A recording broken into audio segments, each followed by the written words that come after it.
bagaimana UKT ini naik, selalu disampaikan bahwa beras juga naik mas, listrik juga naik, semuanya naik dan kondisi sedang inflasi.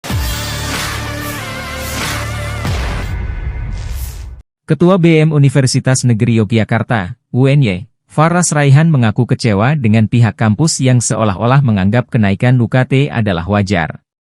Hal itu disampaikan Faras saat menghadiri rapat dengar pendapat umum, RDPU, bersama Komisi X DPR, Kamis, 16 Mei 2024. Menurutnya, apa yang terjadi di UNY sangat berbeda saat kampus-kampus di Indonesia mengeluhkan kenaikan UKT.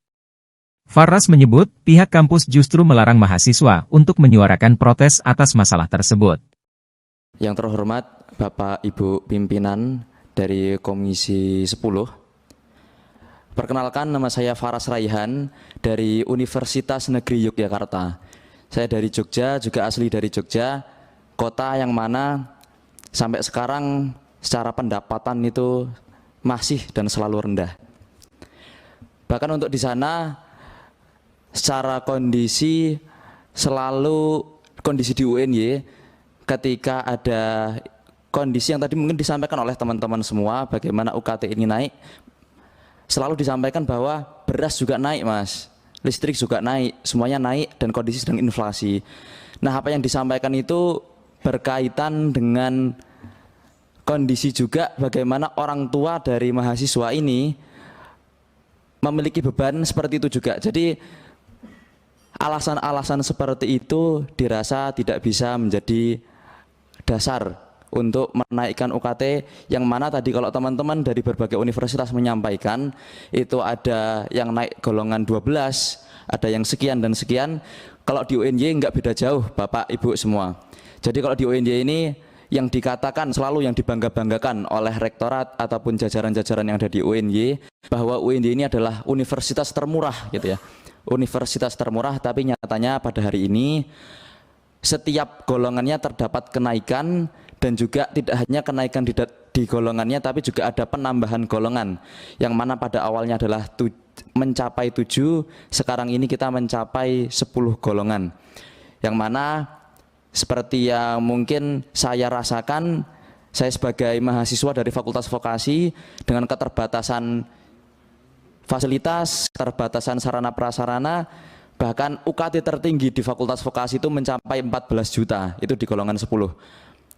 Kalau dibayang-bayangkan gitu ya, dengan alasan mereka karena semua naik, kondisi dengan inflasi, dirasa yang merasakan itu bukan hanya universitas gitu, tapi orang tua yang menjadi bapak dan ibu dari mahasiswa pun merasakan seperti itu. Jadi dirasa itu akan semakin menyiksa mereka gitu. Itu yang pertama.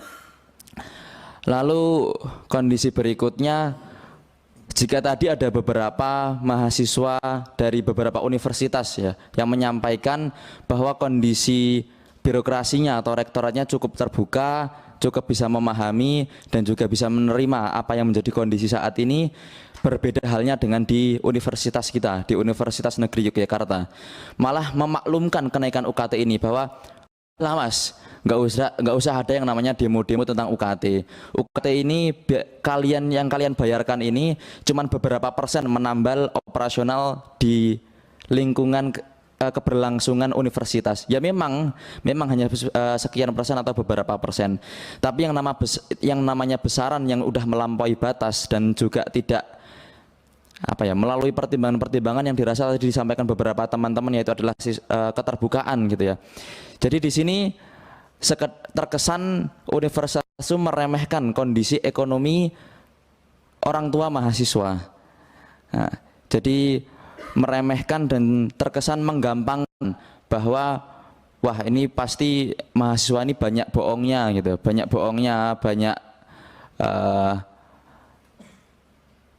nggak sesuai dengan apa kondisi aslinya.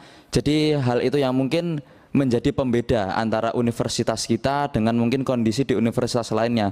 Selain juga didorong dengan Permendikbud nomor 2 tahun 2024 pun dari birokrat yang ada pada kondisi universitas kami mewajarkan apa yang terjadi sekarang dan malah memaksa mahasiswanya untuk jangan bersuara dan udahlah terima aja gitu. Memang kondisinya seperti ini.